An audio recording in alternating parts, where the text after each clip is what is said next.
Hello বন্ধুরা, welcome to রুমানাস kitchen. তা খুবই ঠান্ডা পড়েছে আর নতুন মটরশুঁটি উঠেছে, তা আমি ভাবলাম আজকে আলুর দম আর কচুরি বানাবো। তা মটরশুঁটিটা একটু আমি সেদ্ধ করে নেব, কিছুটা রেখে দেব। এখানে আছে কাঁচা মরিচ আর আদা কুচি, এটাও আমি দিয়ে দেবো।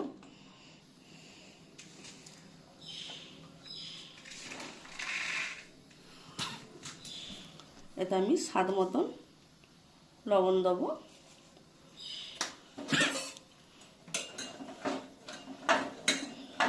ভালো করে সেদ্ধ করে নেব,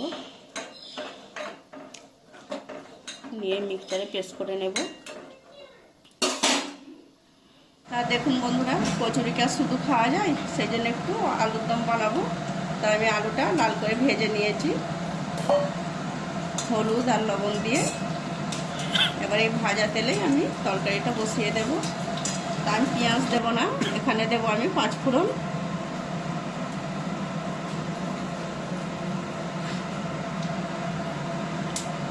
দুটো তেজপাতা,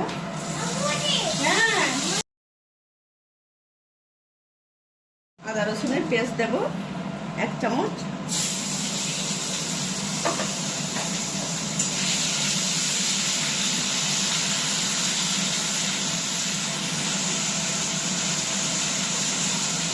আদা রসুনের পেস্টটা একটু ভালো করে ভেজে নেব।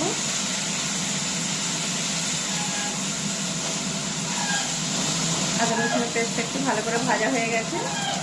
এবার আমি লঙ্কা গুঁড়ো দেব 1 চামচ,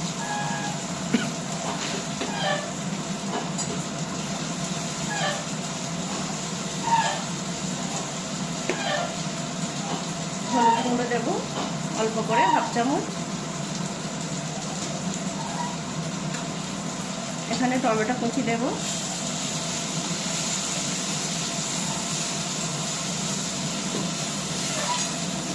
আলুতে লবণ দেওয়াই আছে, আমি একদম অল্প করে লবণ দেবো।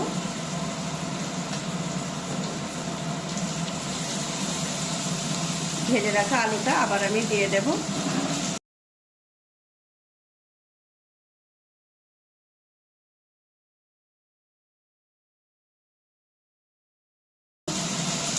এখানে আছে মটরশুঁটি, এটাও আমি দিয়ে দেব।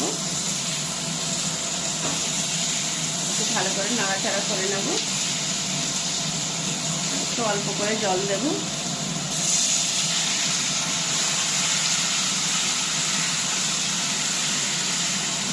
আমি একটু কাশ্মীরি লঙ্কা গুঁড়ো দেবো কালারটা আসার জন্য।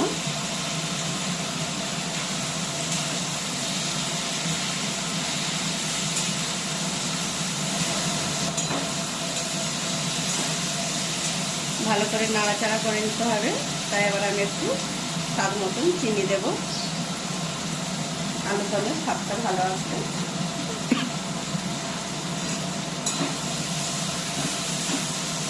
সামান্য করে আরেকটু অল্প জল দিয়ে নাড়াচাড়া করবো। আবার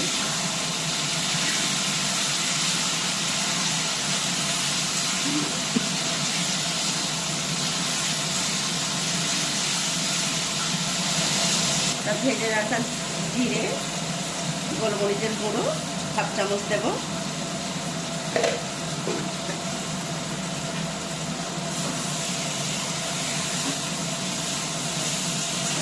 এবার আমি পরিমাণ মতন জল দিয়ে ঢেকে দেব।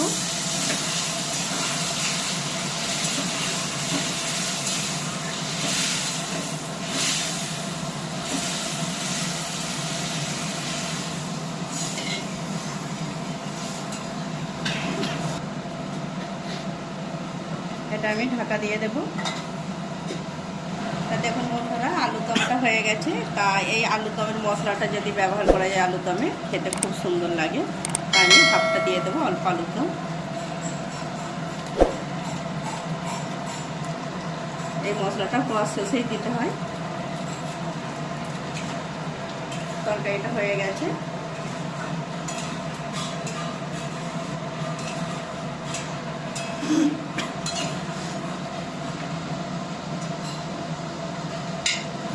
বন্ধুরা, মটরশুঁটিটা মিক্সচারে পেস্ট করে নেওয়া হয়েছে, তা আমি একটু নাড়াচাড়া করে নেব।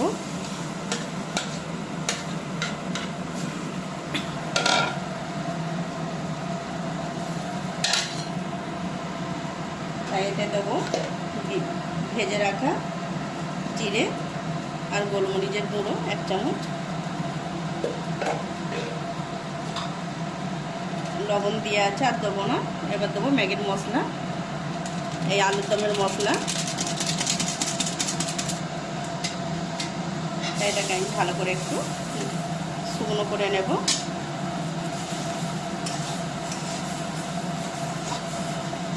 আর দেখুন মটরশুঁটির পেস্টটা আমি এইভাবে মশলা দিয়ে শুকনো শুকনো করে একদম মাখিয়ে করে মিক্স করে নিয়েছি।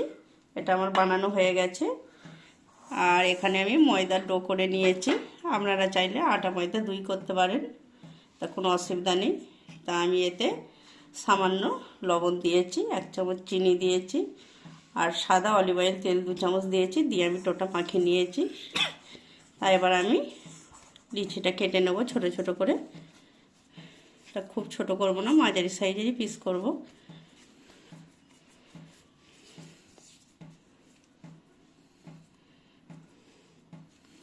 এইভাবে পিস করব। প্রত্যেক লিচিটা আমি এইভাবে কেটে নেব। তা আমি সব লিচিগুলো এইভাবে হাতের সাহায্যে গোল করে নেব। এইভাবে বাড়িয়ে নিতে হবে, নাহলে পুরটা দেওয়া যাবে না। মটরশুঁটির পেস্টের পুরটা আমি এইভাবে দেব। প্রত্যেকটা খিলি আমি এইভাবে করে নেব, নিয়ে গোল গোল করে বানিয়ে আপনাদের আবার আমি দেখাবো। আমার ভিডিওটা প্রথম থেকে শেষ পর্যন্ত দেখতে থাকবেন। তা আমার সব প্রত্যেকটা আমি এইভাবে পুর করে নিয়েছি, দেখতেই পাচ্ছেন। আর এখানে তেল নিয়েছি, বেলে নেব। আর গ্যাসেতে গরম করা তেল দিয়ে দিয়েছি গরম হতে। তাই এবার আমি বেলে নেব। খুব ভালো করে তেল দিতে হবে।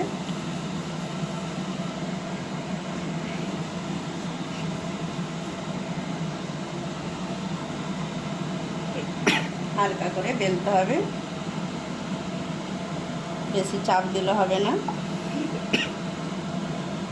তাই পিড়ে বেললি প্লেন হলে খুবই ভালো। তা আমাদের চালে আটা রুটি বানানো হয়, সেই জন্যেই এই বেললিটাই ব্যবহার করা হয়। আরও বেললি আছে ব্যবহার করা হয় না, এটাই সেটিং হয়ে গেছে। তা আমি এতেই বেলছি।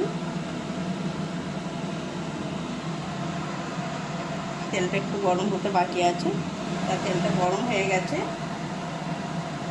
প্রত্যেকটা কচুরি আমি এইভাবেই বেলে ভেজে নেব।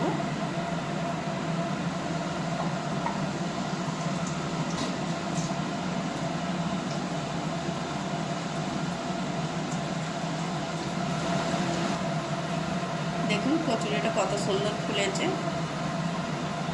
তাই প্রত্যেকটা কচুরি এইভাবেই বানিয়ে নেব। তা দেখুন বন্ধুরা, মটরশুঁটির কচুরি আমার বানানো হয়ে গেছে। আর এখানে আছে আলুর দম। তা আমার রেসিপি যদি আপনাদের ভালো লেগে থাকে, লাইক শেয়ার কমেন্ট করবেন। আমার চ্যানেলটিকে একটু সাবস্ক্রাইব করবেন। আপনারাও বাড়িতে এইভাবে বানিয়ে দেখুন, সাধারণ খেতে।